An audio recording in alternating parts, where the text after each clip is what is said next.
nursing students? Time to talk. Welcome to Real Talk School of Nursing Podcast, Season 5, Episode 3. I'm your good and faithful host, Michael Smith. Today we talk with Nurse Kevin. He's a YouTuber with a great bunch of videos on lots of different things related to nursing. You can find him by searching for The Boot Nurse. I can't wait to talk with him, and I hope you enjoy the episode. Thanks for joining us. Let's jump right in.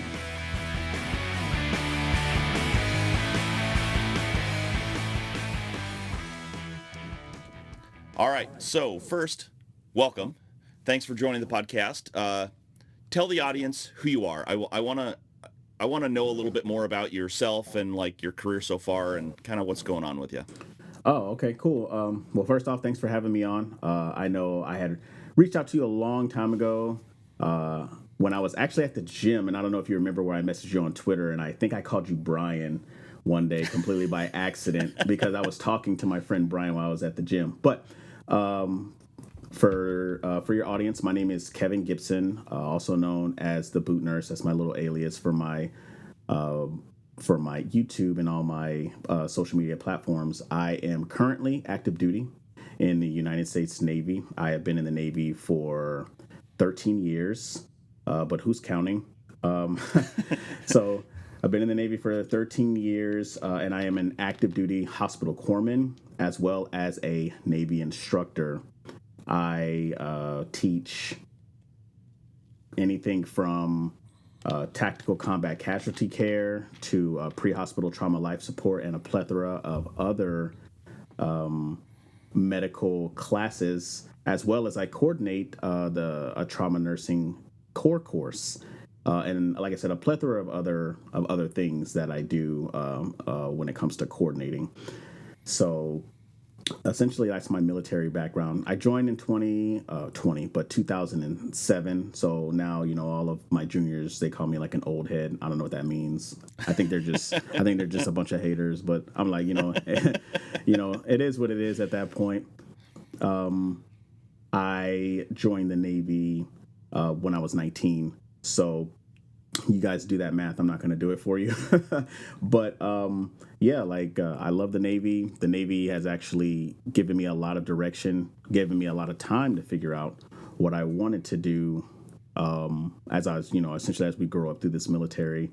So that's one of those things I can definitely thank the Navy for sure. So, okay, but you do have your BSN, and I'm sure we're going to get into that a little bit earlier, but or a little bit later, I mean. But you're a Navy corpsman, which educationally or training wise, that's like kind of a mix between like a paramedic and a LPN. Okay, like so where's it kind of fit? So with the hospital corpsman, we're essentially the medical providers for the Navy and the Marine Corps. For those that don't know, and we are equivalent to a LPN or LVN, depending on whatever state that you live in, without the LVN credentials. But my awareness, I think I'm aware. I had another guest on, Nurse Rob, several months ago, a year ago now, where you're able to challenge the NCLEX PN after you get out or at any point, really. So you can actually okay, so it honestly just depends on what state that you're in. There's the two states that I know right off the top of my head are Florida and California. So once you finish your hospital corps school and then you go to whatever duty station that will have it, we'll say you'll go to California. What you have to do is get assigned to an inpatient facility, so whatever ward that you're working on, and you will have to work there for at least a year. And for those that don't know this information, just go to California or the Florida Board of Nursing and you'll be able to see this information. And then once you work there for a year, you get signed off. And then once you get signed off, then you can apply for your NCLEX for PN. And awesome. Yeah. So cool. So as I'm sure you're aware, the show split into three basic segments, following the three basic steps people have to go through to become a nurse, and each stage kind of has their own challenges. First, obviously, is prereqs, where students are taking classes, maybe searching for and applying to nursing programs. Second, the meat and potatoes of the podcast here is nursing school, and of course, this is challenging because it's friggin' nursing school. Right. But obviously, part of the goal of the show is to kind of capture opportunities when they present themselves when you're in nursing school, as well as ensure that we're in the right place, both mentally, physically, and every other way that we can be to succeed. And then third, of course, is NCLEX prep and new grad, or the first year of nursing. And my core belief, my core value is that there's more to nursing school than just content, and I say that over and over again. But basically, when I see a student failing, my first instinct isn't that they can't understand the material, um, you know but generally my assumption is that there's something else going on. I don't think nursing school content is really that difficult on its face, though it's challenging because of how deep you have to go and how fast you have to go. But I think that getting through nursing school means that we're making sure that our lives are supporting our ability to complete school. So let's kind of talk about each in turn. So we'll talk about prereqs first. You said you went into the Navy from high school, and then you went through you call it your corpsman's course? Yeah, we call it our A school, so our Okay. apprenticeship school. Hmm. Okay, so you got out of boot camp. Do they still call it boot camp Yeah, we for still you, call it for boot you guys? camp. Okay, all Oh right. yeah. So you guys are still at boot camp because it's still it's basic training in the Army for I won't blame you for going to the Navy. But so you went through your A school. So you didn't really have prereqs in the traditional sense, but kind of tell me about your A school training. Tell me about that. Okay, so when I went to A school, it was up in Great Lakes, and if anybody's like from the Chicago Yeah. area, like I don't know how people can live up there. First off, like it's cold, like so cold to where like the wind's blowing and like my tears are like freezing to my face. I don't know how people do it, but so essentially what we went through is it's just basic nursing. So you understand how to do EMT and all the courses that come with that, medical terminology, IV placement, phlebotomy, PO meds, IM meds. What else? Oh, and then that's of course where we started to learn the history of the corpsman and what a corpsman does when we're with the Marines, because they can be part Yeah. of infantry units, they can be part of logistics, supply, regimen, you name it. They could be a part of those things. But a corpsman is the sole medical provider when they're with a Marine Corps unit. Yeah. So they have to be able to know the basic, not the basic first aid, but more than advanced first aid in order to provide care to their Marines. So we So did it focus on field craft, on field medicine, or are you still kind of focused, at least in your initial A school training, on more clinical? So it's definitely more didactic and more clinical at hospital core school. It's Hmm. just like, hey, book in front of you in class 8 hours a day. You take maybe one or two or three or a lot of tests a week, and you also do 17,000 tests a week. Man, there were so many tests. Like, man, hey, if anybody ever joins the military, you're gonna realize sitting in class and you're getting paid for it. Hey, you're going to be in class for an extremely long time. So everything from those to labs, how to, like I said, how to place IVs, how to do IM medications, how to do blood pressures, vital signs, all that good stuff. So it's more focused on the didactic portion. Okay. There's an additional school that corpsmen go to, which it used to be called Field Medical Service School, but they changed it probably like back in 2009, 2010 to Field Medical Training Battalion, and that is where corpsmen go to get you get didactic, but it's a lot of field training.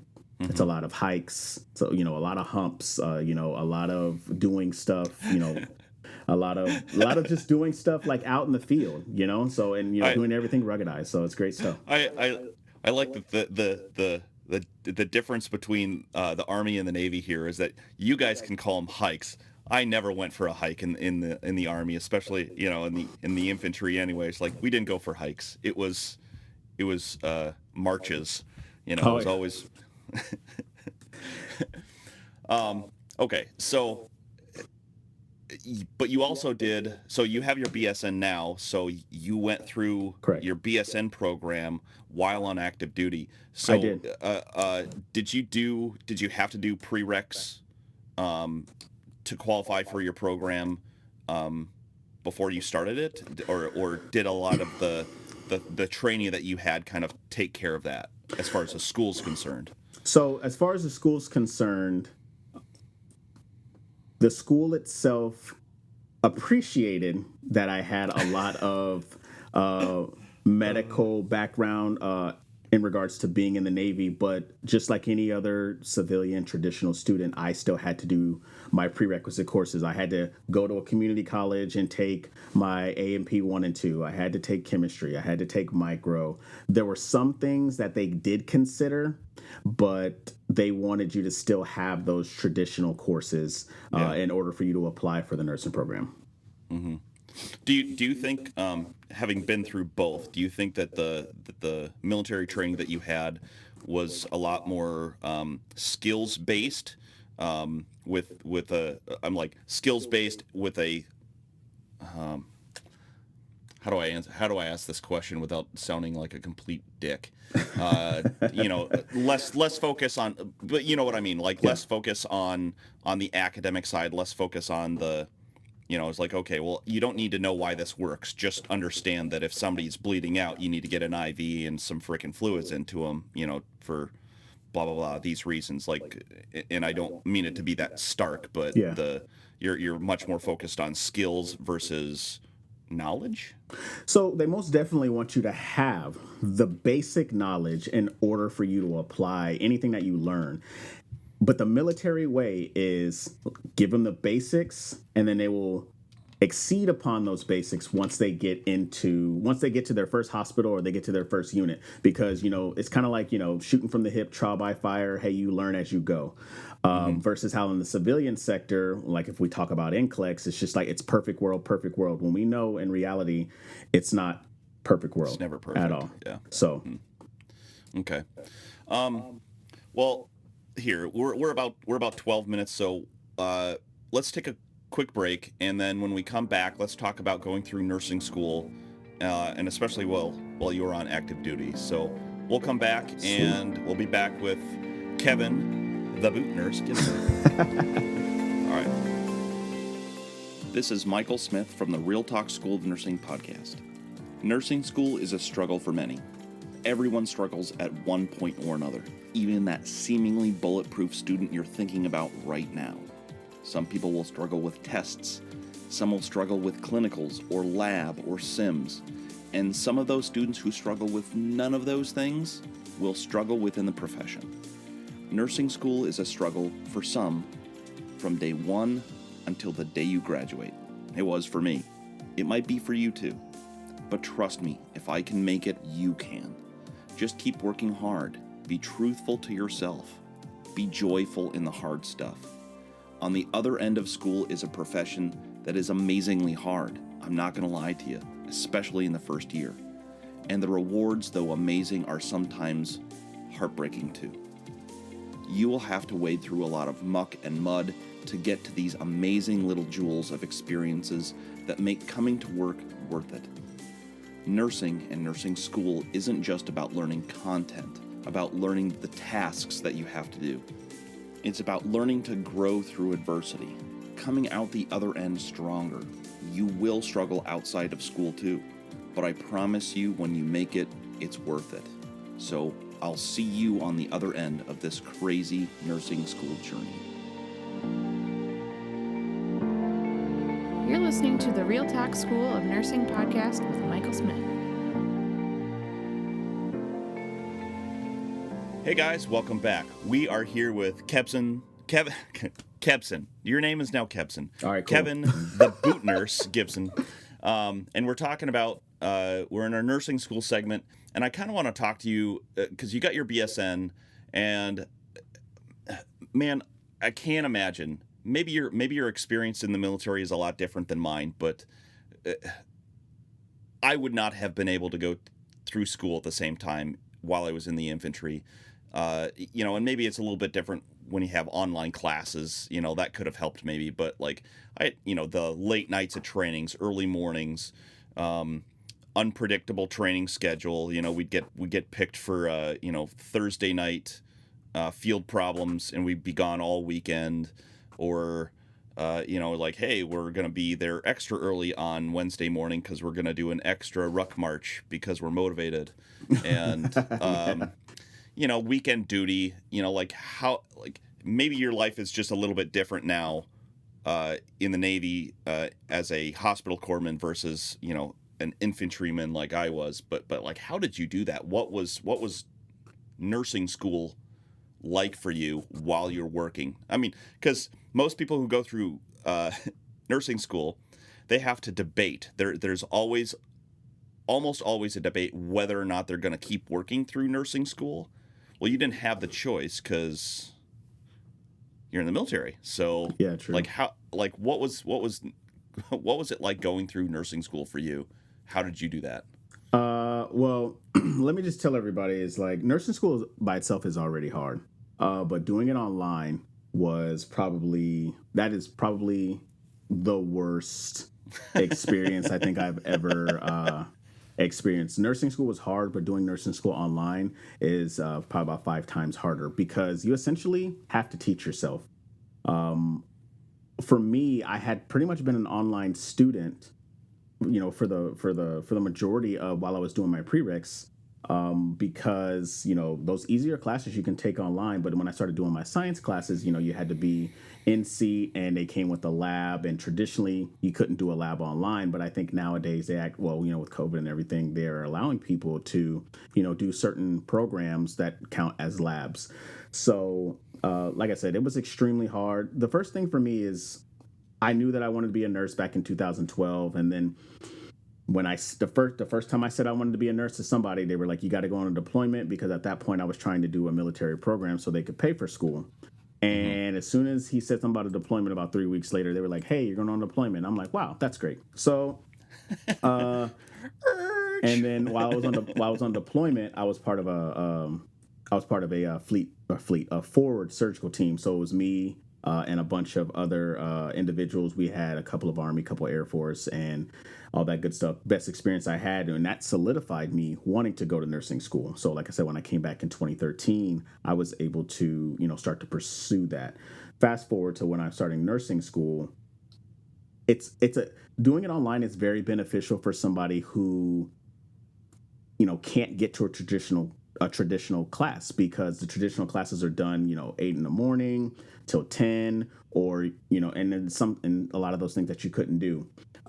For me, I was talking to my chain of command, and for most people that are in the military, their shops will just pretty much tell you like, "Hey, we can't do it, mission first," so on and so forth. Like for you, for example, like you're an infantryman, and you were always, if you're not in the field, then you're doing other things that have to do with preparing to go to the field, especially with being an officer. Yep. And for me, it wasn't necessarily like that. I was already I was at a training command.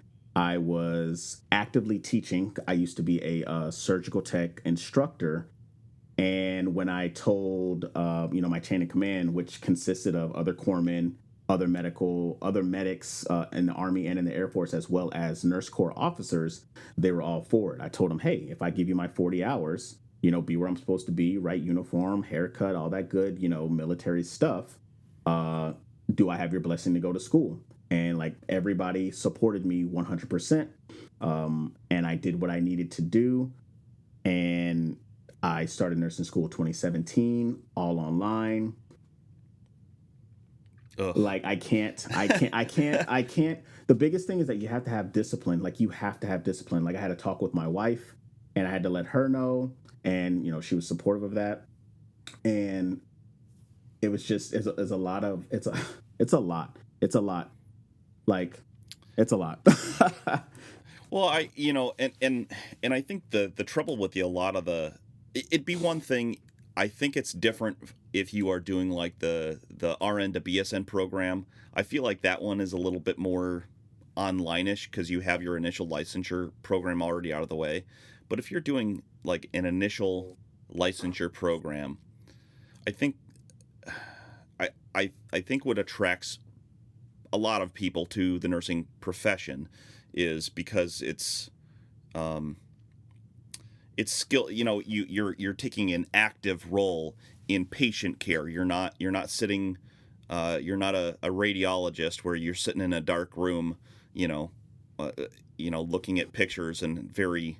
I mean, I know that they do have patient interaction as well, but Yeah. but the majority of nurses take a direct role in patient care, and I think that's what attracts a lot of people to the profession. But when everything's online and you're not getting that, that physicality, that Yeah, that physical hands-on, skill, for sure. I think that's really tough on a lot of nursing students, and I'm afraid that we're losing a lot of those skilled people who would get through nursing school just fine if everything was normal.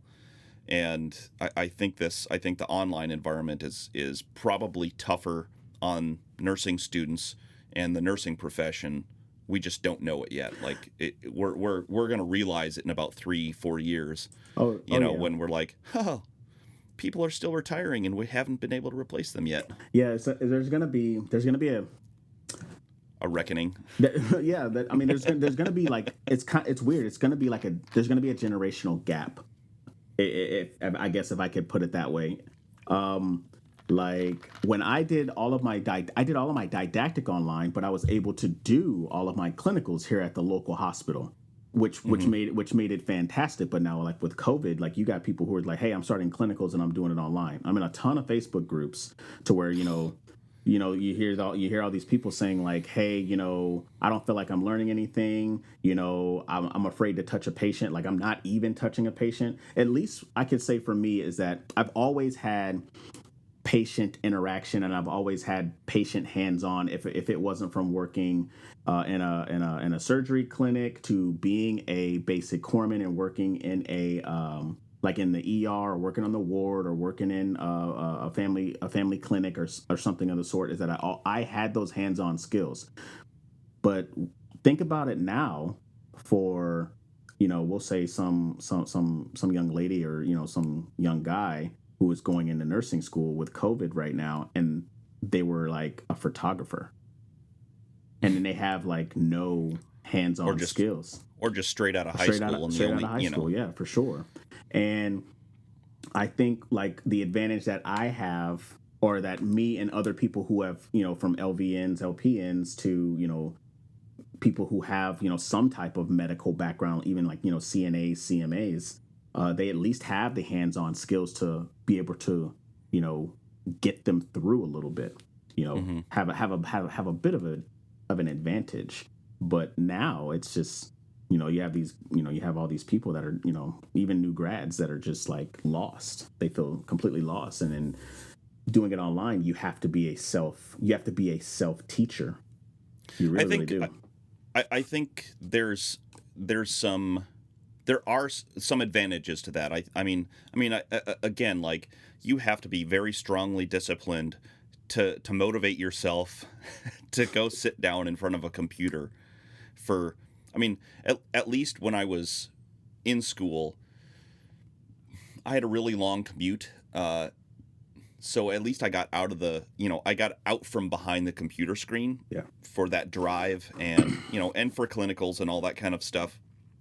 And I really looked forward to clinicals, and I had lots of podcasts that I was listening to at the time. So the drive didn't really bother me all that much, other than after a while, it really did start to feel like a big waste of time because it's like, well, and that's one of the reasons I started listening to nursing podcasts, because I was like, I've got to find some value to this commute time. Like I've got to find something. So it was like straight A nursing podcast. It was Nurse Mo is interesting. awesome. If you guys don't listen to her. Yeah, Nurse Mo, highly recommend Nurse Mo. And like other podcasts like that. Like I try to keep it I tried to keep it content based at first, and then I was kind of dying on the vine because I was like, God, this is awful. I can't be the only one who feels like this, right? Yeah, for sure. You know. Yeah, man. So I found this podcast. Yeah. So did the military pay for your BSN program, So or how does that work? Because I'm old, so like I know about the GI Bill, and that's basically all I know about. But are you able to use the GI Bill while you're on active duty, or how does that work out? Like, what's one of the benefits of going through a school like nursing school while you're on active duty? So, to answer your question, can you use your GI Bill while you are active duty? Yes, you 100% can. However, there is a stipulation.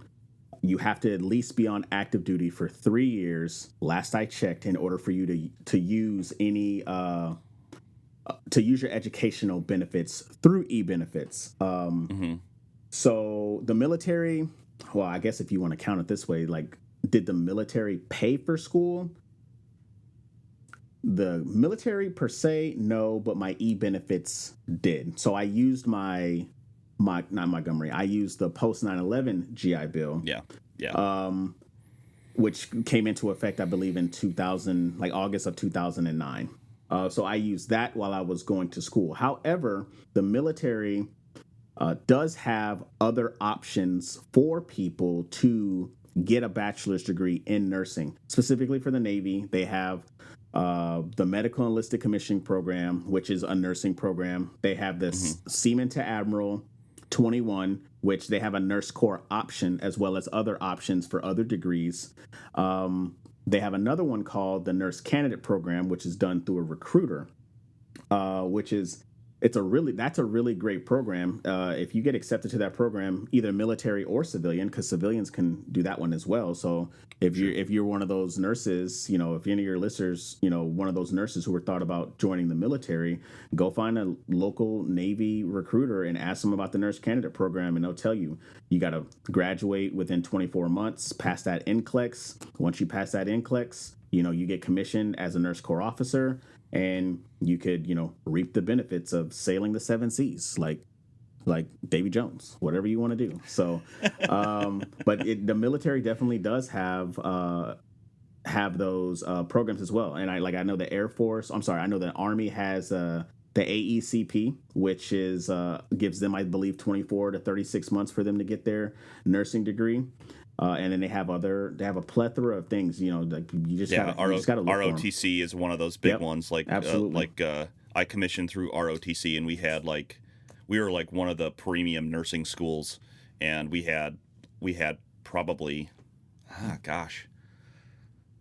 I was gonna say about a third, but probably not that many. Probably 20% of our cadet corps was nurses, and let me tell you, like, having been through nursing school now, I can't imagine doing ROTC and nursing school all at the same time. Like that, I totally understand why some of them were just like, I can't, just said no to basically everything, Yeah.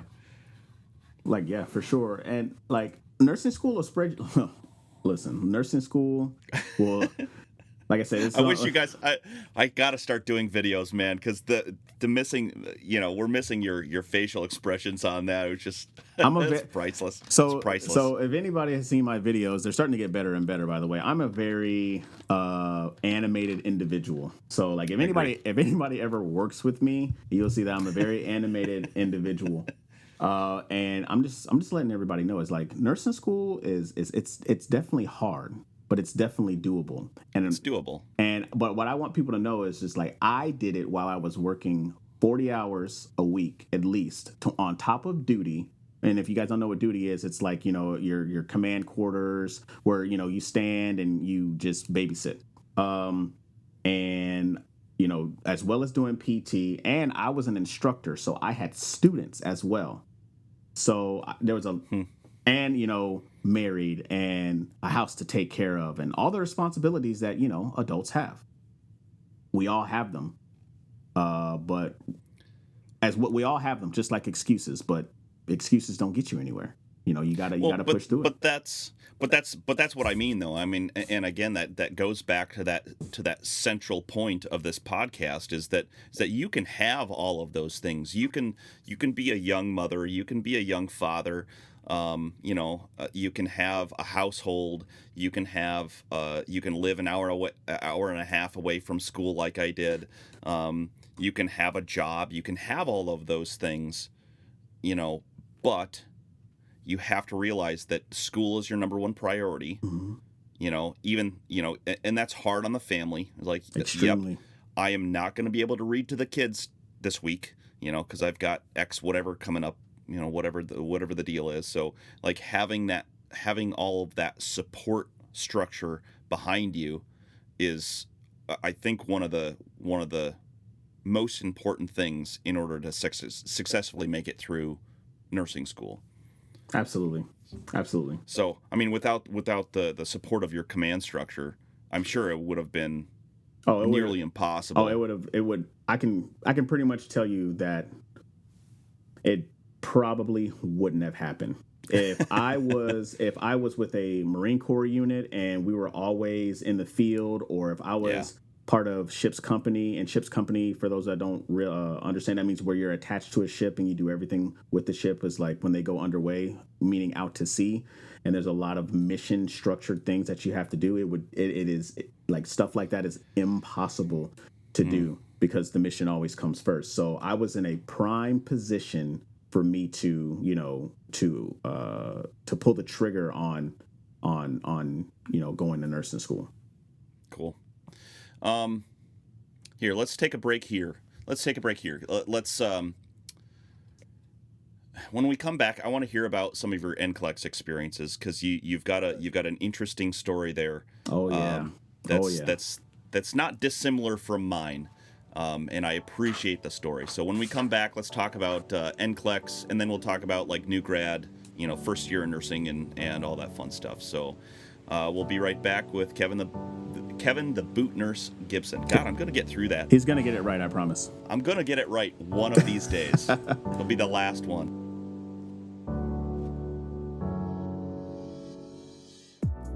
Patience. What is that? Who even has time for that? PIE is PIE. Patience in everything. It's a simple yet difficult, yet powerful thing to learn. Think about the last time you were impatient. What came of it? How patient am I with others? How patient am I with myself?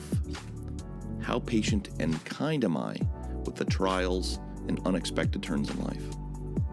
Am I patient and fully aware of the blessings of each day? I've been given a gift, be it fruit or life. It's up to me to choose how to use it. This is a book of short essays on life through something as simple as pie. Here's Coletta reading Piology 101.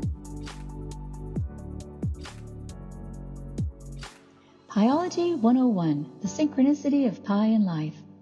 How awesome to ponder how our Creator has put our individual ingredients so carefully together. Yet we get to choose our finishing touches and the temperature settings of the day. Sometimes we're hot, sometimes we're not. Every day is spent forming our own creation of self. Some days we also form a pie. Our ingredients of the day can be mixed up, nutty and complicated, or just sweetly simple. Fruits grown out of even the best soil and conditions may become bruised, but even imperfect fruit can become a pie to savor. Life, as imperfect as it may be, has a multitude of savory and sweet bites in each new day. Pie in life, filled to the brim with the fillings of our choice, oozing and bubbling over, and just so beautifully messy. Pie in life, any pie or day can end in failure and be perfected on the next. Pie in life, presented in pieces and are just what is left over, or sometimes well presented, well-rounded as a whole. Pie in life are made up of a beautiful variety of spices and different tastes. Pie in life, overworking can make it too tough. Pie in life, tender care will always produce a perfect foundation. Pie in life, dig in while it's fresh. Share that creation. Get your copy of The Pie Letters by Coletta Hewitt in softcover or ebook from thepieletters.com. That's thepieletters.com, and buy your copy in softcover or ebook from thepieletters.com, or you can go to Amazon. Love you all. God bless.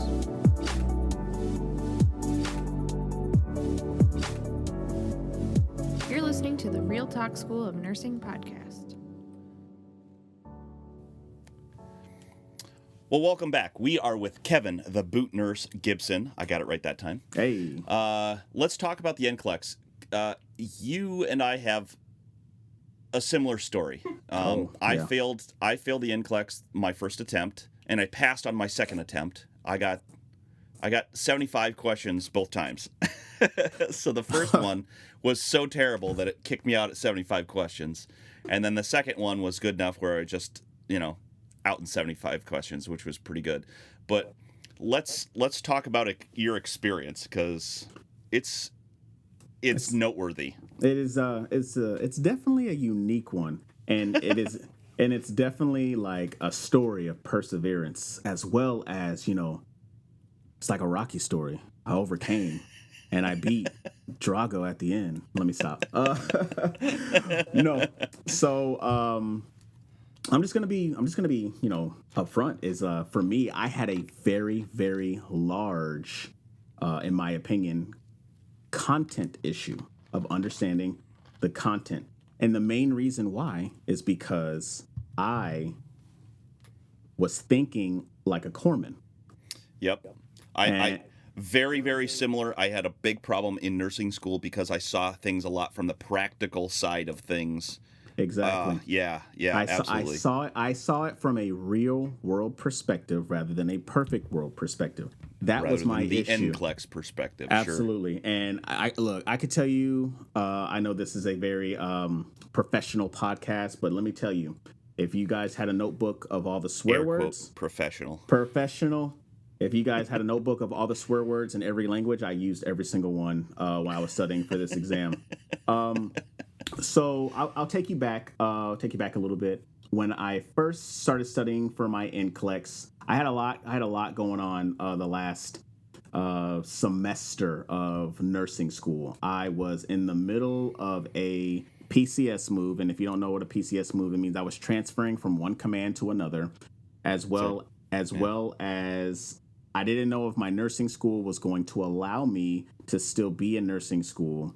I had to check into a new command, as well as get acclimated to what that mission statement is all about, as well as buying a house, even though that was by choice. Buying a house, the stresses of buying a house if you've never bought a house, as well as, am I going to pass, my exit HESI, because we took HESI. Not a fan of HESI. Whoever made HESI, anyways, so had to take that final HESI and all that good stuff. Graduated, and you're actually gonna really, really like this part. So when I graduated, I was using Board Vitals and I was using Saunders, and I thought I knew all of the information because I was like, man, I'm a corpsman. I've been doing medicine for air quotes medicine for 10 plus years. And I was like, you know what? I'm going to go ahead and I'm going to schedule my NCLEX. And when did I schedule my NCLEX? The day before my birthday. Nice. Right? Because somebody else I know who's on the podcast with me did that same exact thing. And I took it the day before my birthday.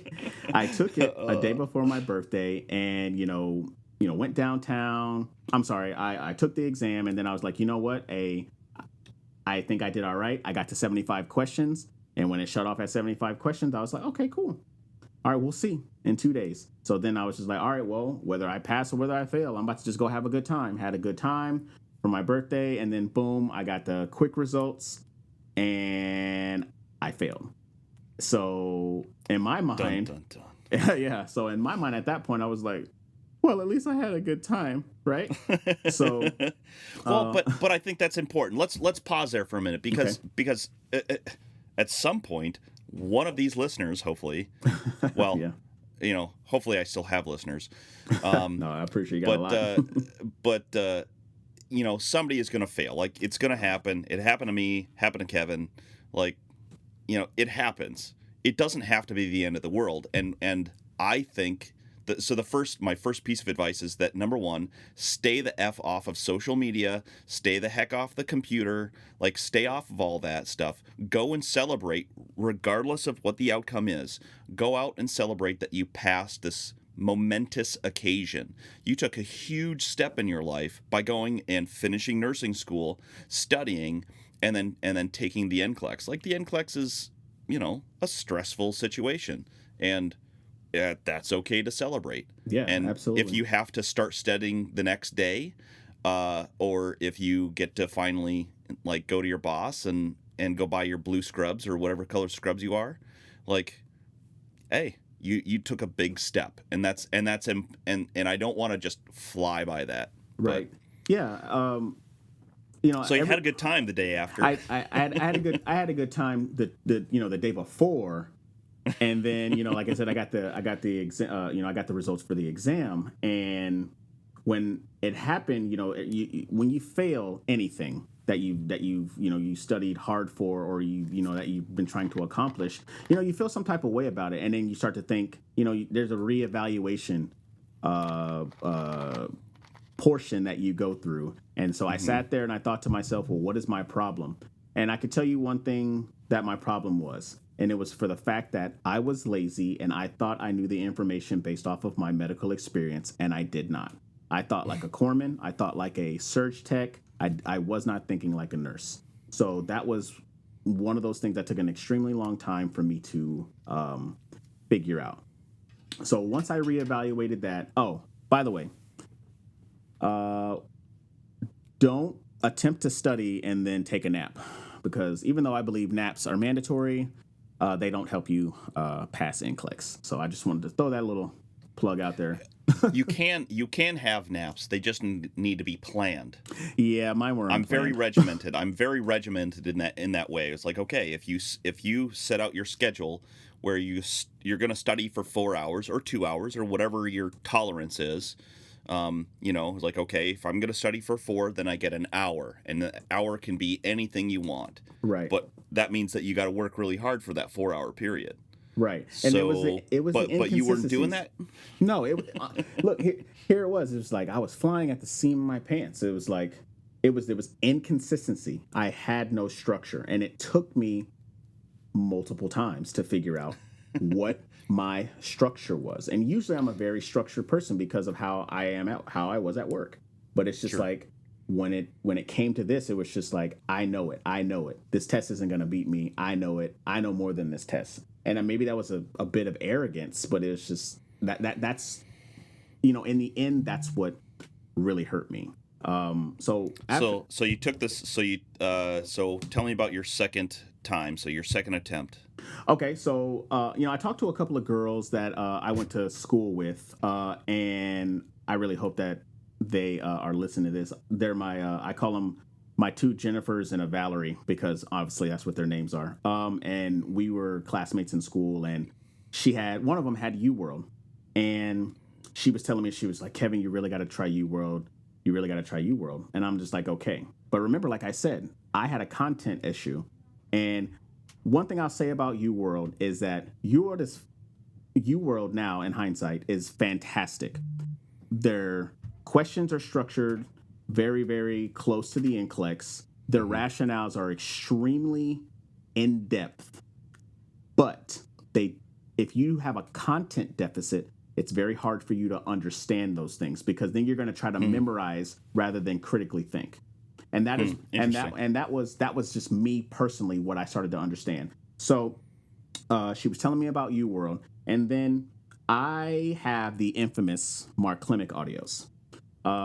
And one thing I did say in one of my videos, if you guys go to my YouTube channel at The Boot Nurse, and I talked about how I failed the NCLEX, I talked about Mark Klimek. The man has been doing nursing longer than most of you combined with your ages.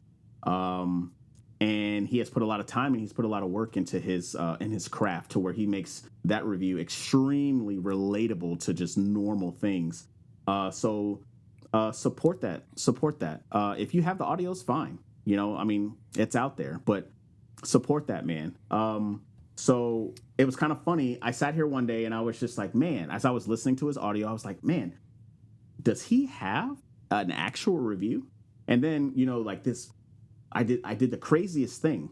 I went to this search engine called Google. And when I went to Google, I put in Mark Klimek review and it popped right up. And I was just like, holy shit, it's there. And when it's different because Mark only does it in Ohio. But he has, you know, different people like I know Trevor and Pete.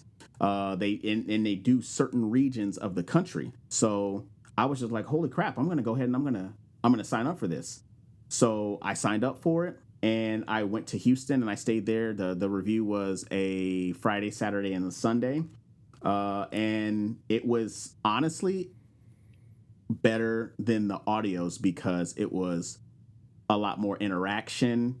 It was a lot more in depth. And plus, we do know that, you know, the NCLEX changes and it gets updated. And so they're able to tell you like, hey, these are the things that are changing, as well as, hey, this is what's happening in the next couple of years. Because people that do NCLEX reviews, you know, they go to these conferences for the NCSBN and they talk to these people about, hey, what is happening? And if for people that don't know, the NCLEX will be changing here within, I believe it's 2023. It's supposed to be going to scenario based.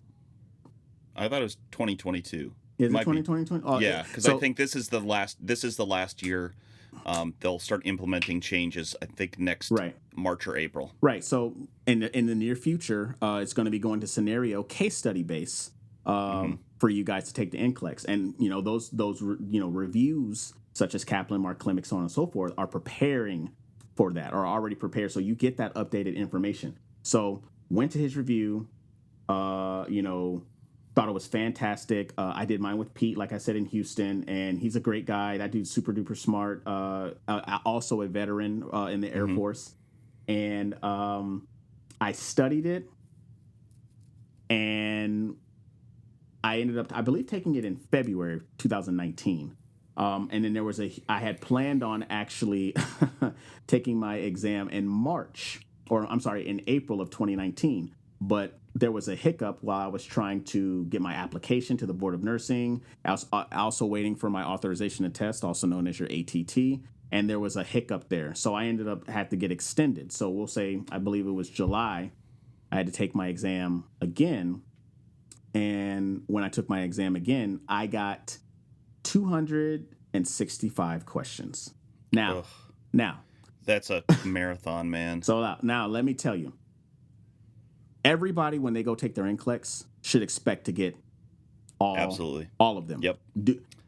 I think that mentality, honestly, because the first time I took it, I did not have that mentality. Right. The second time I took it, like I promised myself, I said, you are going to do every single thing different from how you first did it. Right. Because I went in there and I was super impatient the first time, and that's what got me. That's my biggest fault is impatience. Right. And I even went to the because the little palm scan things. I was like the first time I took it, like I smiled for the picture and I used my right hand on the scanner. And the second time I was like super like deadpan serious and left hand. Like I did everything in my power to take a completely different approach, including be like, all right, I'm here for 265 questions. Like that's it. Right. Absolutely. And another thing about going the whole 265 is that if you prepare to go to whole 265 and then you get 75 questions, because when I took it this last time, it was 60 questions because of, the COVID restrictions. Yeah. If you get, you'll be surprised when it shuts off. So with me, when I got to question 75, and the reason why I say that is because in school, well, at least in my school, all the instructors were like, you want 75 questions. You want 75 questions, so it shuts off. No, you don't. You do not want that, because guess what? Just like Mark said, when you hit 76, you're like, oh my God, I'm failing. I'm not doing anything. And do you know what happened to me when I got 76 questions? Even though he said, I started to panic. And so I'm just like, all right, cool. So then I get to 86, then I get to, 120, then I get to 145, then I get to 200. Now that I'm at 200, I only have about 40 minutes left. And at this point, I was doing better. Click. At this point, I was doing better than I thought. I was just like, Mark said, hey, 224. Oh my God, it shut off. But for me, it just kept going. Then I had about 30 questions left, and I had like 10 minutes. And when I tell you, like, my vision started to come into like pinpoint, and my heart was about to jump out of my chest. I thought that I was about to die in the chair. And I just click. I read like maybe 2 words. It said, the patient, yep, it's C. And I moved on to the next one. And then I got to 265 with 22 seconds left. 22 seconds left. And then when I left that exam, that was the worst. Like, that was way worse than the first time of me failing. I felt extremely defeated. Then I got home, did the Pearson VUE trick, which by the way, don't do it. Which I will tell you, it is not 100% accurate. However, if you do it, there is a very good chance that you pass. Also, however, the only 100% way for you to know if you pass is to check your state's Board of Nursing. Once you have a license number and all that good jazz, that is the way to know if you are a nurse or not. Even if you pay the $7.95 for Pearson, for Pearson VUE, that is unofficial. Yep. So be aware of that. Well, but it's unofficial, but it's 100%. Like if your quick results say you pass, you pass. But I think what everybody skips over, or what people forget, is that Pearson VUE sends results to your state board. They do. Mm-hmm. And so I think the second time I had results I started my test at 8 o'clock in the morning. And I had my results before 8 a.m. the next morning, because I went to my State Board of Nursing website and checked there, and there was like a little pop-up said official pass. Yep. And I had an active nursing license, because they say most states say that, like, you can do, or it takes up to 6 weeks, right? Or they allot themselves 6 weeks to do it, and I think that's more traditional when everything was mail based. But they had an active license for me before quick results were even available, right? So I didn't even have to pay for it, and it was 100% reliable. 100% reliable. 100%. And I think the problem with I'll step up onto my soapbox for a second again. Sorry, but it's my show. Get over it. Hey, sure. No, but I think the problem with the Pearson VUE trick is people use it to quell their anxiety. Yeah. And I just don't.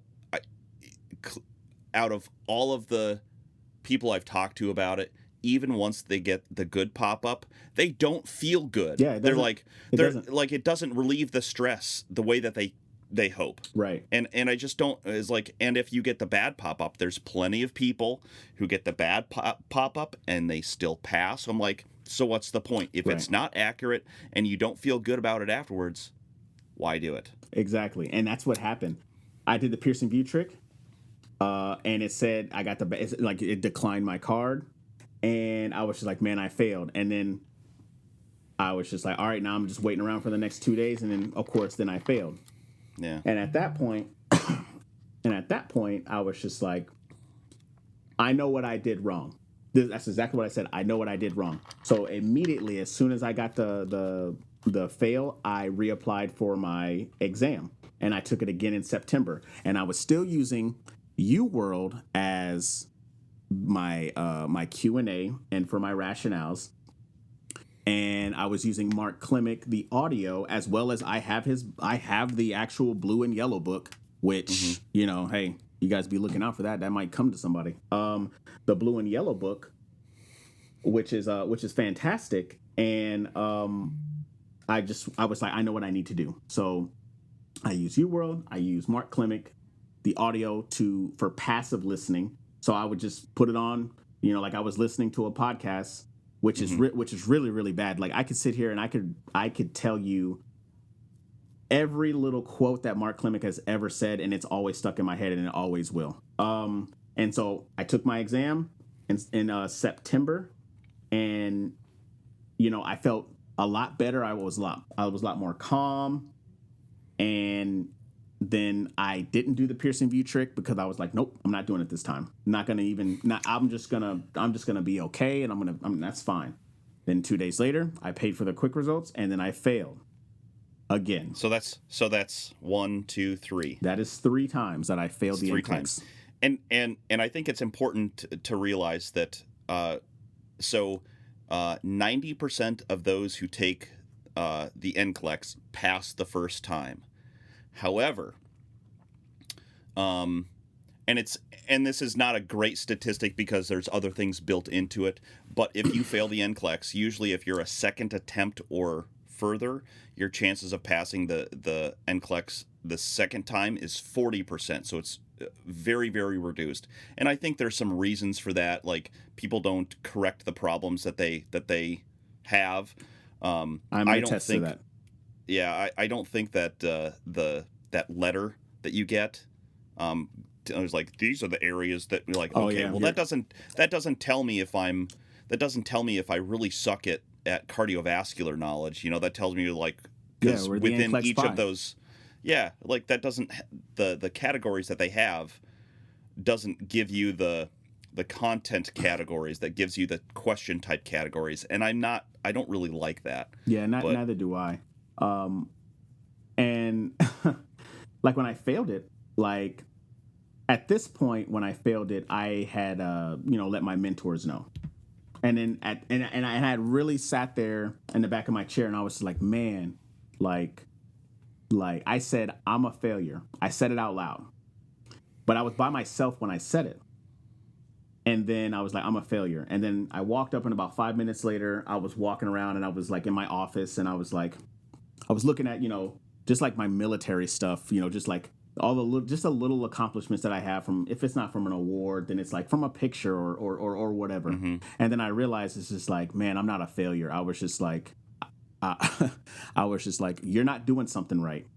And everything that you have attempted to do, it's not working. So you need to talk to somebody who has already been there, not only already been there, but who kind of keeps up with the times on what you need to do to get there. So I had 2 mentors. I have a female one and I have a male one. One was in the Navy. One's in the Navy. One just retired out of the Army.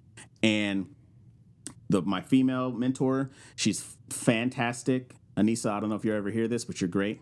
And she was just like, you got through school. You can get through this. I believe in you. She's very motherly, very, very comforting. Now,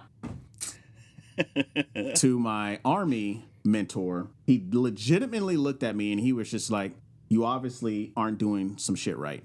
His exact words. And I was just like, okay. He was just like, it's essentially somebody saying, hey, we did it your way. Now we're going to do it my way. And so I was just like, okay, but he was a lot more giving and receptive to the things that I was telling. And he was just like, have you ever used Kaplan? And I was just like, yes, I have used, I did Kaplan because my school offered the 3-day review, which I know that you did. Yeah. And they offered it free for military. And if you guys don't know, it's like some of those 3-day courses are like $300, $400. They could be anywhere from like $300 to $400. And I went to it, but to me, it's just like it just didn't seem like it was that well put together, and it didn't keep my attention. So I was just there, and I'm just like, okay, and then I'm just like, whatever. So then fast forward to December, a lot of things are happening in the holidays. My mentor is just like, hey, what's up with Kaplan? And I was just like, I'm going to buy it. And he was like, when are you going to buy it? And I was like, today. But in reality, I wasn't going to buy it that day. But I did buy it that Kevin. day. I know, I was so bad. I did end up buying it that day because the next day he was like, let me see it. And then I showed him the app, and I showed him, on my computer, and he was like, all right, good. He was like, make sure, you stay on that. And that was all through the holidays. I talked to the people at Kaplan. They're fantastic. They have all types of deals. As a matter of fact, right now, if anybody ever wanted to get Kaplan, they have a payment plan. So if you can't pay the $300, $400, maybe $500 for their NCLEX reviews, then you can do it in installments, like $20, $30 a month, whatever you can afford. I don't know everybody's financial situation. They're all different, whether you're a nurse or not. So just make sure that, hey, you do have those options there for yourself. So, and then fast forward again, I end up doing the 3-day NCLEX course virtually online. Like I had an instructor in front of me, and they had a teacher's assistant, which was another nurse who was answering all the questions in the chat. And then they go through their the decision tree, which was, to me, I thought was great because it helps you break down it's a 5-step process that helps you break down the question, which was great. And then we did everything from Q&A to what the NCLEX looks for, the breakdown in the NCLEX pie, your top three sections, which it would be pharmacology, physiological adaptation, and management of care. Those 3 categories together make up 40 to 49% of the NCLEX. And for those that don't know, all you need to do is you need to be above 50%. That's the only test that essentially you have to be above 50%. And you got to think about it. I want you to think about this in nursing school. Like you have to be like above like an 80 to pass. Like the NCLEX is just like, you're not expected to know anything super duper crazy. You need to know the basics of what everybody knows to be a nurse. Yep. So that's the the little takeaway that I want to give away with that. So got done with the review. How long did you study once you did the review? How long was it between you started using Kaplan and your NCLEX? Okay, so I did my review in February, end of February. Then we get to March of 2020. And if everybody doesn't know, which every American should know, and everyone in the world should know what happened in March. What happened in March? The whole world shut down. COVID-19 ran rampant, and they shut everything down. And remember, at this point, I am an instructor, and we do instructor-based classes. I couldn't do that anymore, and they kept everybody at home. So that is when it started, and I was just like, that's when Kevin started to buckle down. That's when Kevin really buckled down. Kevin didn't have any distractions. Kevin didn't have to go to work. Kevin didn't have to, and this is where I say that COVID, for me, at least for the NCLEX, was a blessing. While, I understand the severity of what COVID was doing and what COVID still is doing. And this is where I sat down and I printed out a calendars from March, April, May, June. And then every day I was just like 75. I would do content. And this is where I was using the content, the NCLEX channel that Kaplan provides, as well as their content videos. And I would do content one day, and it would be content. And then the next day, it would be 150 questions with remediation by reading the rationales and doing my own research to make sure I understand what I'm going through. And that's what it was. Oh, I'm sorry. Let me back up. It was content, 75 to 150 questions with reading a rationale a day for the first month and a half. Mm-hmm. And then it became every other day. Like it would be content. So when did you start again, knowing that you had a lot of other stuff going on and other responsibilities. So about how many hours per day were you putting in for the first month? For the first month, had to have been anywhere from, since I had a content deficit, I felt like I had to play catch up. So it was anywhere from 8 to 12 hours with multiple half an hour to 45-minute breaks in between there. Because I didn't feel like I had a content problem, but definitely the second time, like I started understanding like what the questions were actually asking. This question is not asking me if I know what the normal potassium level is in a patient. Like that's not what it's asking me. It's asking me if I can prioritize an acute situation from a chronic situation. Yep. Or, if somebody's got a 5.1 potassium level, we're not going to turn the world over, and they can sit there with that for a little while, Mm-hmm. but before we're probably not going to do anything in the real world. But but the person who's having, an exacerbation of, respiratory distress or something like that, like, I'm going to take care of that one first. Yeah, absolutely. Not just because it's airway, but okay. So what other than maybe the ability to focus in a little bit, what were some of the things that you had to change on how you were studying in order to successfully study? So what I did, okay, so one thing, just like you were saying, one thing I will say, in the Navy, we have this term or acronym, we call it RTFQ. And it means read the effing question. Oh, that's a good one. Right? So RTFQ. RTFQ, read the effing question. I'm not going to say it because, I'm trying to change my ways. But so read the question and read it all the way through. And that was a problem. Like you said, you had impatience. So did I. And I would get all the way to about halfway to, 3/4 of the question. I'm like, I know it. But then that last word will say first or best. And if you don't know the difference between first and best, it will hinder you and you will get the question wrong. And then you're going to be sitting there wanting to punch your computer trying to figure out why. So that was one thing, understanding and reading the question all the way through. Second thing, I would set my office or my room, my game room, whatever you want to call it. I would set it up like it was the NCLEX.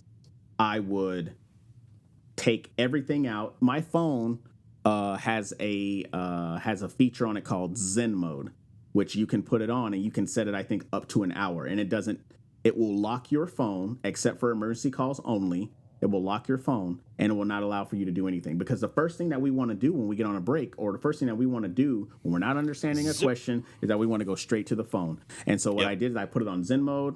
I would text whoever I need to text, say, hey, I'm about to do a 75 to 150 question exam. I may be out of pocket for 2 hours, so I'm just letting you know. And they're just like, okay. So I would go put the phone out. I wouldn't have any drinks. I wouldn't have any food. I wouldn't have any snacks. I wouldn't do anything. And then I would set it up as if I was actually taking the NCLEX. Since I had already taken it 3 times, I was already an expert. So so that's I would set up the room for it to mirror the NCLEX.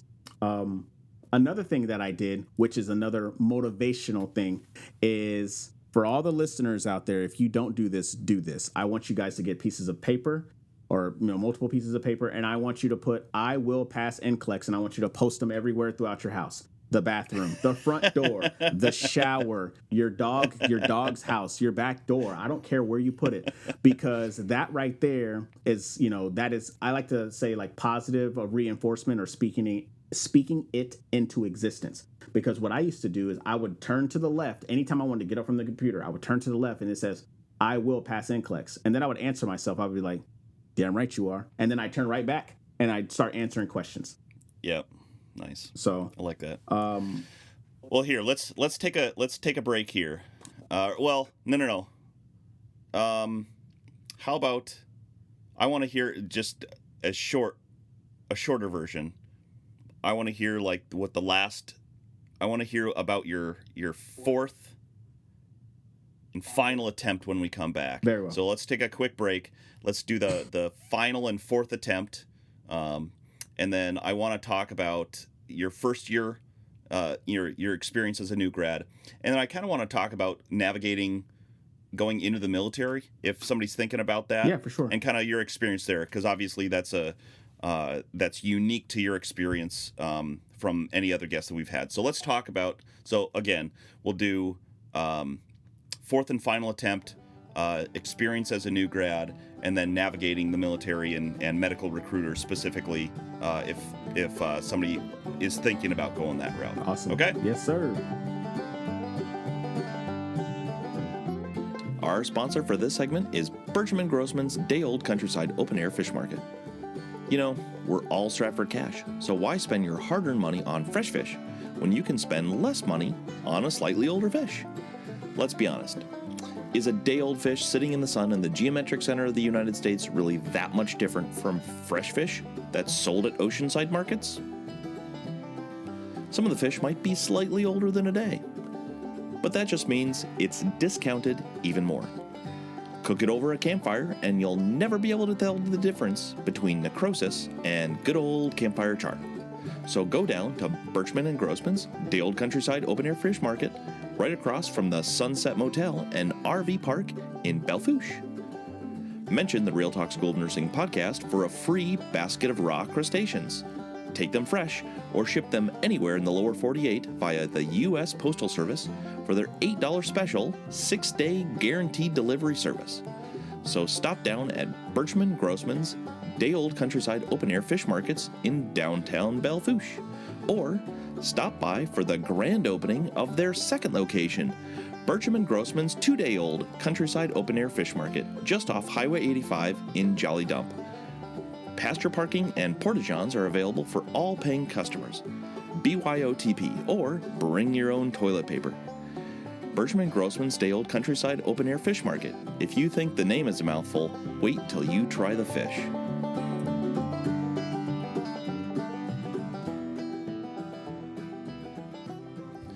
All right, welcome back, Kevin, and to my listeners. This is Kevin Gibson, the Boot Nurse. Find him on YouTube and Instagram and I have I also upload my videos onto Facebook as well. So if you type in the Boot Nurse on Facebook and search, you'll find all those wonderful videos for people who don't want to go to Instagram or go to YouTube. So they're available in those places as well. Awesome. So tell me about. I want to hear specifically about the morning of and your experience in your fourth and final attempt at the NCLEX. Okay. Before I talk about the morning of, let me tell you about what I did the day before. Okay. The day before, I did absolutely nothing. Awesome. I did. Good idea.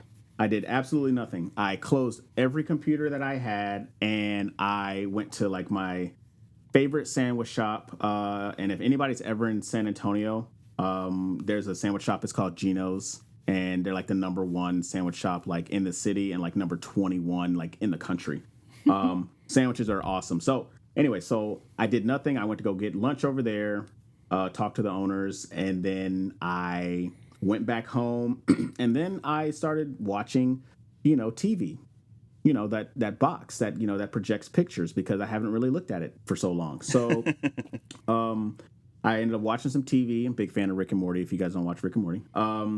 And I just relaxed. I cleared my mind. I did nothing. I did everything that didn't involve NCLEX, because this was something that one of my old instructors, before he retired, he used to tell me when you were studying for an exam, if you truly have been studying for an exam and you're trying to cram the day before, if you don't know it by now, then you don't know it at all. Mm-hmm. And so you're not going to recall it when you're in stress mode. And that's one of those things. Yeah, absolutely. And that's one of those things that I've always lived by. So I relaxed. I watched TV. The gyms and everything had started to open back up. And this was June of 2020, so the gyms and stuff started to open back up. So I went to the gym, got me a good workout in. Then I came home, relaxed some more, and then I went to bed. I'm sorry. Before I went to bed, I sat out my clothes. I sat out my ID card that I was going to use. I even printed out the authorization to test just in case. I had my shoes right there on the dress. I had everything. So when I wake up, I already know exactly what I was going to do. So then I fell asleep. I went to bed at about 8 o'clock.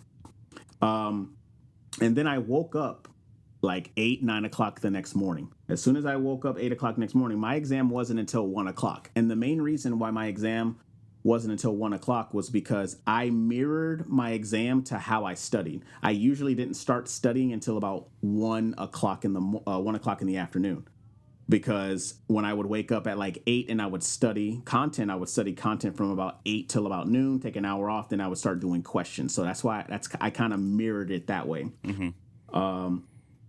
I put my clothes on and did everything I needed to do, relaxed. I didn't drink any coffee this time because I didn't want to, be one of those people, raising my hand to try to go out and go, or, feel like I'm having crazy jitters, which is why I woke up at 8 and I had my test scheduled at 1. So got dressed, did everything I needed to do, took my time, took like 15 minutes for me to get to where I was going.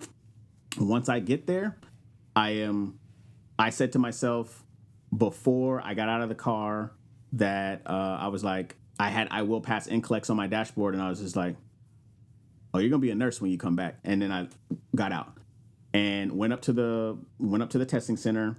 And if you guys haven't experienced that yet, it's like, I've never been to prison. Don't ever plan on it. It's not on my bucket list, but they will most definitely fingerprint you. They will take your keys. They will take your cell phone. They will put your cell phone in a bag, an unsealable bag. And if you ever go on a break and you break that bag and they find it, then they will void your test. So my suggestion is to leave everything inside of your vehicle except for your keys and your ID card. That is it. So get up there. They take my picture, biometrics. They give me a locker to put my keys in.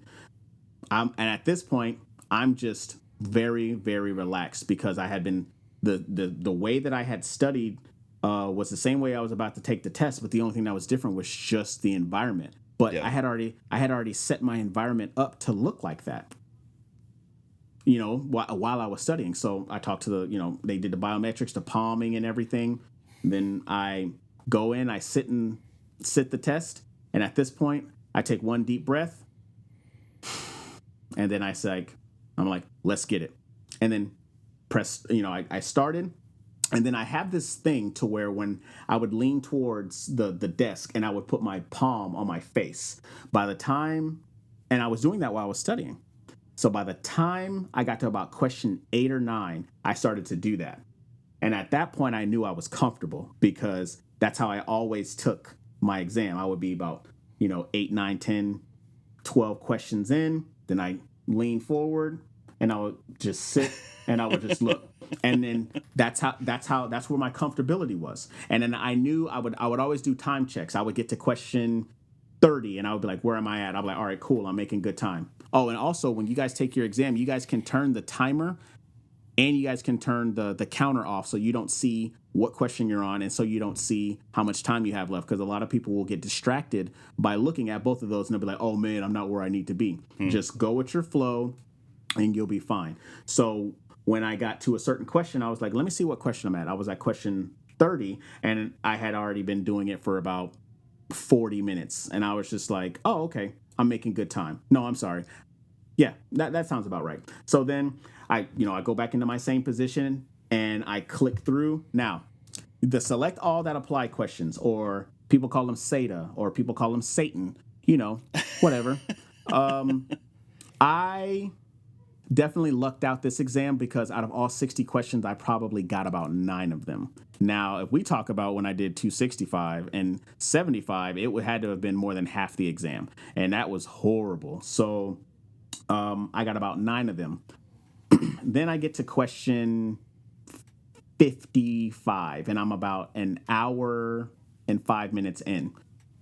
And I'm just like, oh, okay, turn the counter off. Then I get about 5 more questions. And remember, the 60 question rule was done when COVID was at its peak, and they limited the amount of people that could be in the testing center. I didn't even know I had got to question 60 because I was just clicking along. And then when I got that last question, I was just like, oh man, I think I broke it. And because it started taking a long time to get to the next question, I'm just like, man, I hope I didn't break it. And then it said, your test is over. And at that point, what I was saying when I did test 2, like my vision started to come in and my heart felt like, I was just like, oh my God, I'm done. Am I done? Oh my God. Oh my God, oh my God, oh my God, right? At the time, did they have like all the research questions and stuff afterwards? They did. They actually had, no, wait a minute. No. They took the research questions out. Well, those weren't there. No. But the, because you're talking about after the fact. Yeah, so you had the 60 questions, and then they could do and then they had like the case scenario type questions. They did have the case scenarios after that, but the research questions that are considered the 15, which made it 75, those were gone. Yeah, those were gone. Yeah, okay. so I did those. And honestly, it wasn't even a lot. I think they actually had cut those down as well. And then I have no idea how many of those there were, but it was so difficult. Yeah, they were. Again, because I think the first time I did like one, I was just like skip. Yeah. But I think the second time I took it, it was so hard not to just be like, get me out of here, get me out of here, get me out of here. Like you're like, bro, I've already been doing this for like an hour, 2-3 hours. And you're like, like, I don't care. Get me out of here. Hey, but we got to set the precedents, for the future. So, so I left, and then after I left, I went back to, to Geno's, and I got me a sandwich, and then I went home, and I was calm. Like I was like, I'm not doing the Pearson VUE trick. I'm going to sit here and I'm going to relax, and I did, and I didn't even think about it. And then my mentors were just like, hey, how's that test? I was like, well, we'll see at 1:00 when it populates back up. I didn't even go to the Board of Nursing at that point. Mm-hmm. And so I was just like, let me see. But then as I was about to pay for it, I was like, you know what? Let me go to the Board of Nursing. Boom. There it was. Nice. Passed. License. And then, so it was June 5th of 2020 that the boot nurse was born. It's awesome. Oh, congratulations. That's a lot to overcome, man. It is, man. It's a lot to overcome. That's a lot to overcome. I think you should be really proud of yourself. And if there's anybody out there who thinks that, like if you fail, like somehow that's a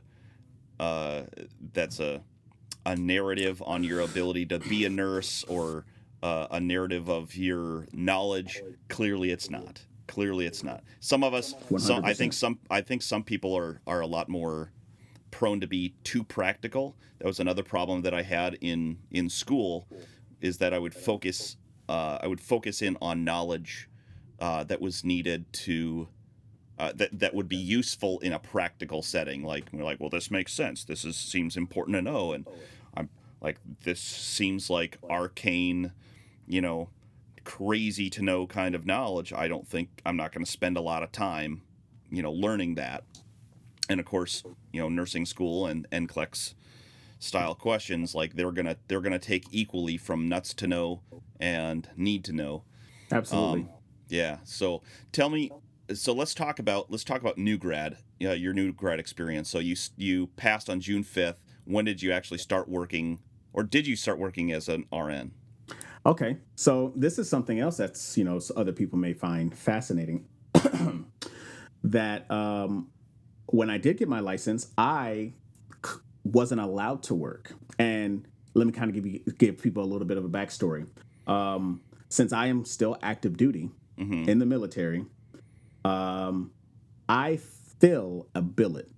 And a billet is a job. I to the military, I have a specific job that I have to do. And at that point, my specific job was for me to be an instructor.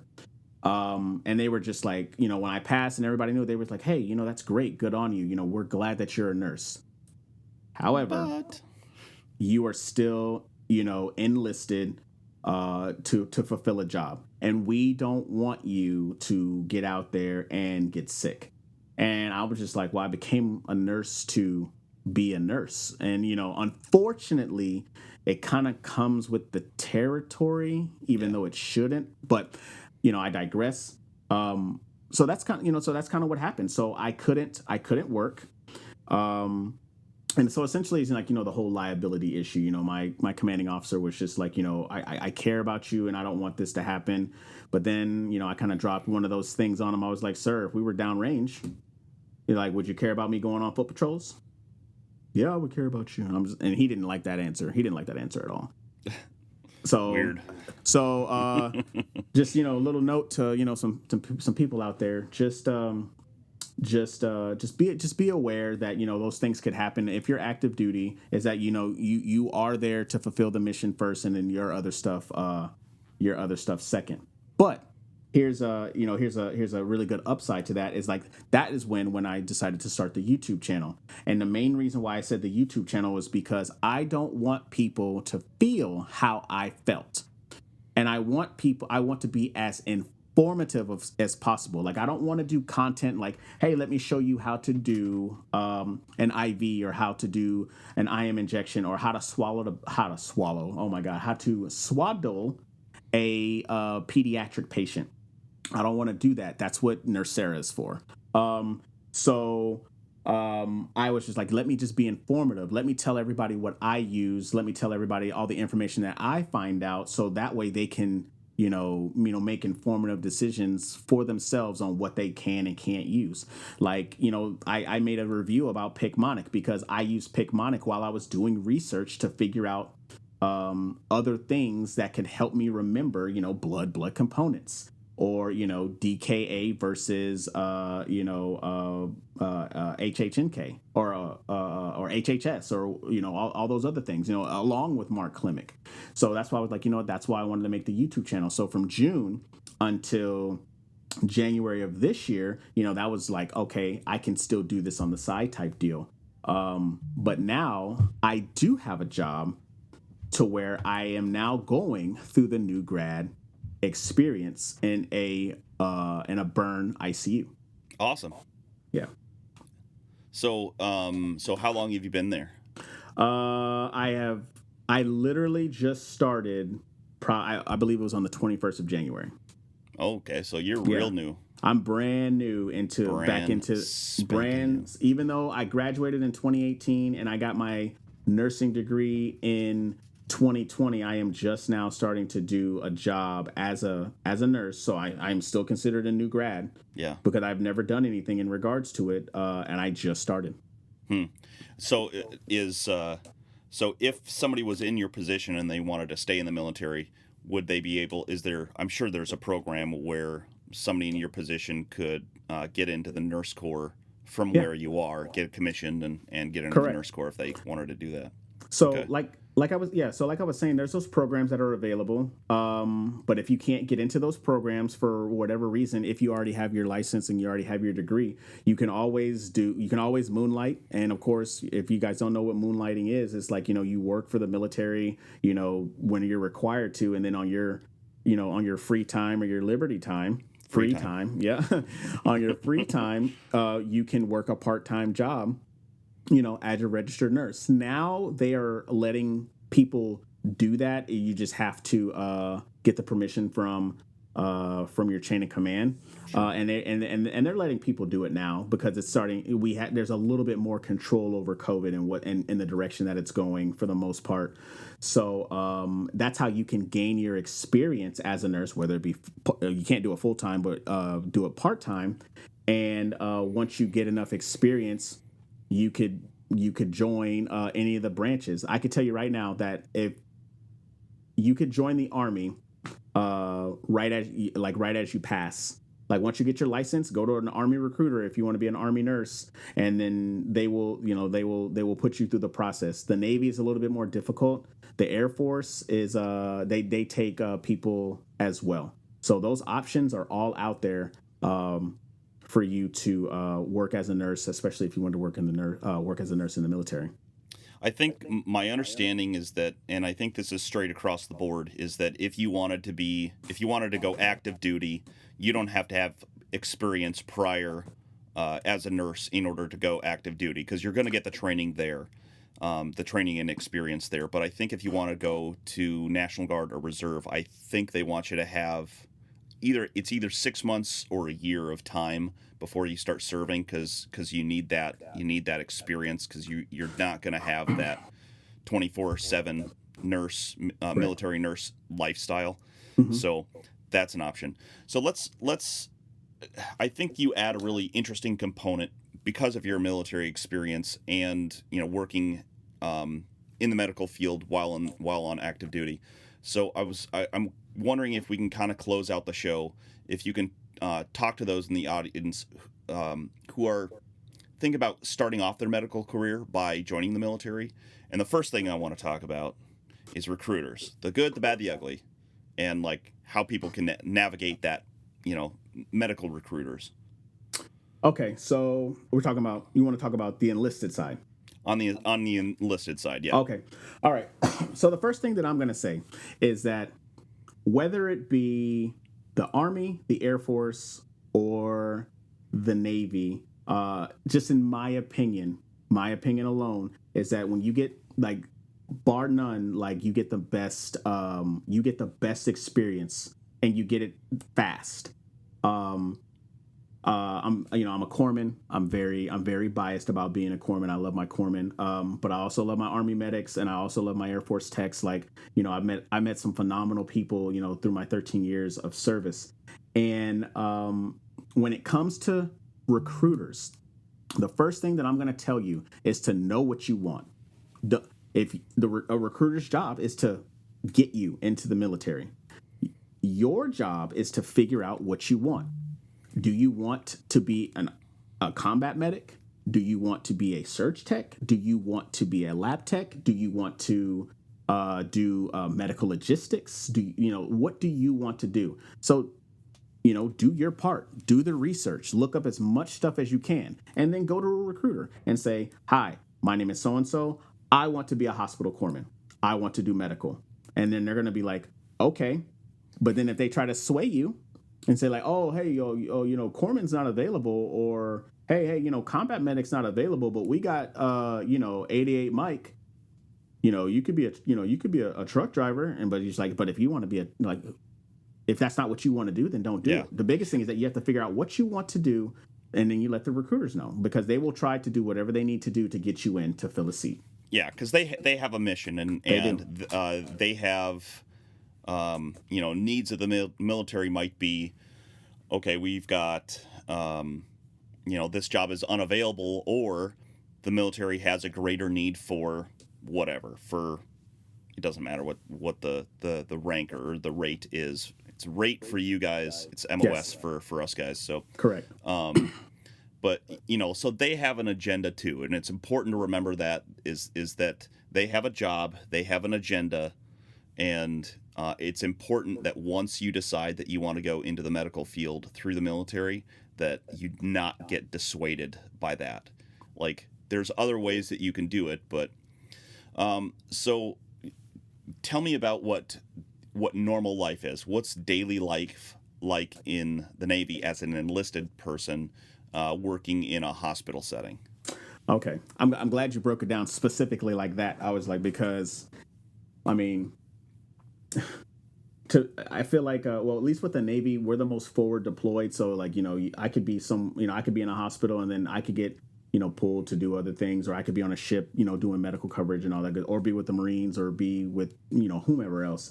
But a normal day in the hospital setting for a corpsman is like a normal day for anybody in a hospital setting. Mm-hmm. And maybe, here are the little nuances that are different. We do PT in the morning. Mm-hmm. In the Navy, it's 3 days a week, Monday, Wednesday, Friday. I know every other branch, at least I know the Army and the Marine Corps, they PT every day. And then after you PT, you go shower, eat, and then you report, and you get yourself started for the day. And depending on whatever your job specific is. So for mine was a surge tech, we would go PT in the morning. And once we got finished PT in the morning, that's when we would do, we called it, back when I was in Jacksonville, we called it team steps. And, we went over our cases for the day, everything that we needed. And once we got finished with that, then we would start rolling patients back, and we would, start our surgical cases. Once we finished, it's just like it's just like a rotation. Sometimes you got to eat, sometimes you got to eat early, sometimes you got to eat late, so it's just like, how those nursing rotation, or how those nursing lunches are. Sometimes you'll eat, sometimes you'll forget to eat, however it works. Right. And then, around, 1700, you're getting ready to, wrap up for the day. And, the night shift, depending on where you work, or what we had duty come in. And duty would come in, and they would take over for the rest of the cases, and we make sure everything was good, and then we would go home, and then rinse and repeat. So, do you, as far as like daily life goes, understanding that the job is different, but how would it have been different for you from the Navy Nurse Corps sides or the officer side? There's obviously more leadership for them. Yeah. Okay. So for the nurse corps officers, honestly, a nurse corps officer is just like any other officer when it comes to like their roles and their responsibilities. So our officers, if they so chose, which most of them did, to do PT with us, and then they would come back, and and this is where it really just depends on rank. So if we had a butter bar, or in the Navy we call them ensigns, the Army they call Army and Marine Corps, and in the Air Force they call them second lieutenants, O1s. Your junior officers, they would be doing the grunt stuff, like they would be seeing patients and stuff like that. And then the more rank that you made, the more leadership responsibilities that you got, such as nurse supervisor, nurse manager. The higher the rank that you made, they had they could be the executive officers, directors and department heads, or battalion surgeon. It just depends on.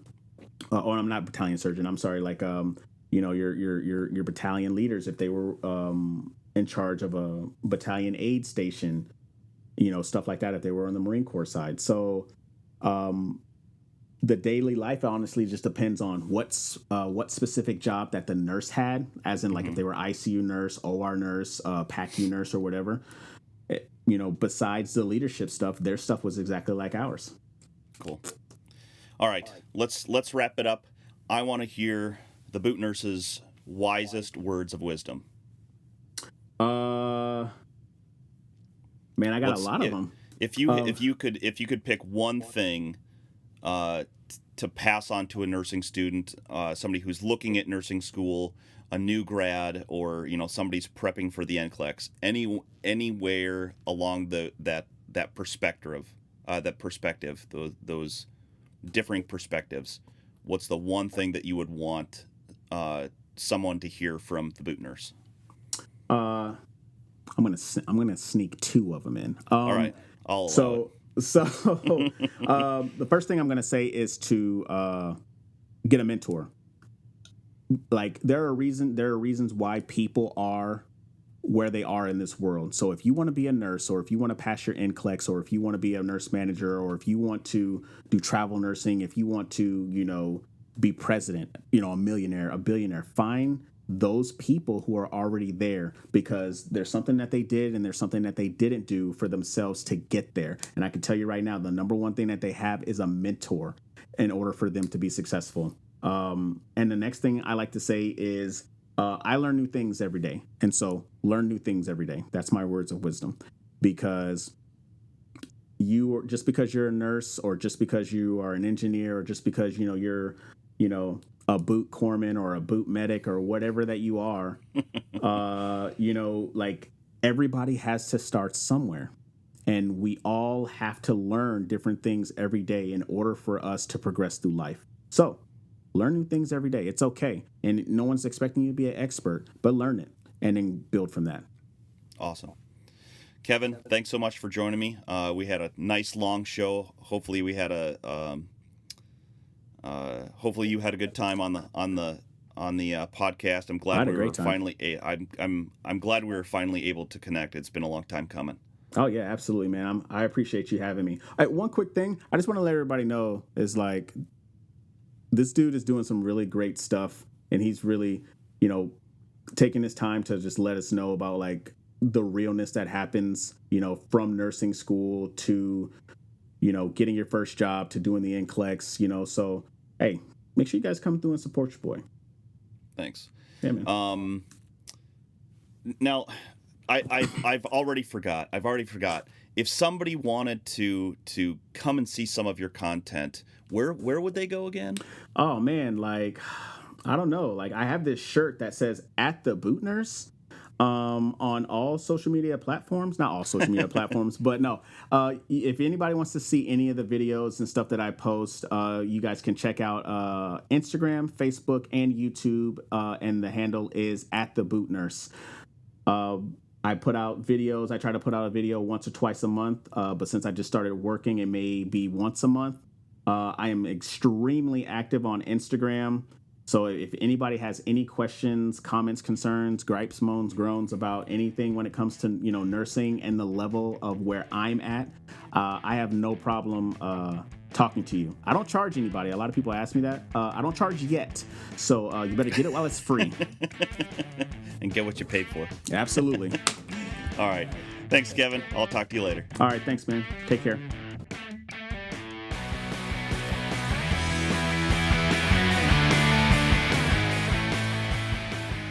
This Real Talk School of Nursing podcast is a Real Talk production. This podcast is dedicated to our brothers and sisters on the front lines of this COVID-19 situation. Sic semper tyrannis, facta non verba. Good night, Steve Cannon. Wherever you are. Annyeong kasayo. Now you go home. Thanks for listening. You can support the show directly on our Patreon account at www.patreon.com/realtalknursing and gain benefits such as early content, shoutouts, and special swag. Write into the show at realtalknursing@gmail.com or use Facebook, Twitter, or Instagram at realtalknursing. Thank you for supporting our friends, affiliates, and sponsors and following us all on social media. More listeners, likes, and followers means more and better shows. Make sure to share the episode with classmates and give a hand up to those who are coming behind us. Don't forget to reach out and tell us if you have any announcements or special shout-outs to friends, classmates, or colleagues. If you like the show, the Real Talk School of Nursing podcast is available everywhere, so go to wherever you download podcasts, subscribe, rate us, review us, write into the show, and smash that subscribe button. Remember to leave only 5-star reviews because that's the only ratings that count to get us noticed by more nursing students. We want you to be part of this crazy nursing school journey. The Real Talk School of Nursing podcast is a holy moly, I can't believe you're still listening to this podcast.